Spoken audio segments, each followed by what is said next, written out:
Here we got a 73 Lotus Europa. Never seen this at the show. Beautiful car. Closest I ever got to a Lotus Europa before to this was the little ones that you race on a track. They're electric. Used to go in a place, you pay like so many dollars an hour. You take your car out there and race it on the tracks. It's in this building. It was the model cars. Got your gas filler up here, the fast fill tank. You got the gas engine in the back. For more better weight distribution, basically mid-engine. Europa Special. For 73, this car is actually way better than the stuff that's out today. So it's amazing what they can do. World champion car constructors. There you go. Different badges on there. 73.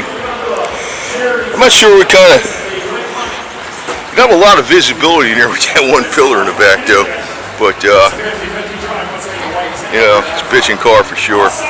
Notice the door, the way it opens up like that. I mean, it's different. It's a unique body line on the door.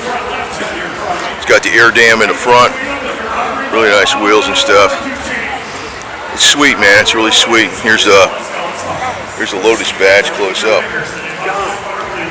Yeah, sweet as all hell.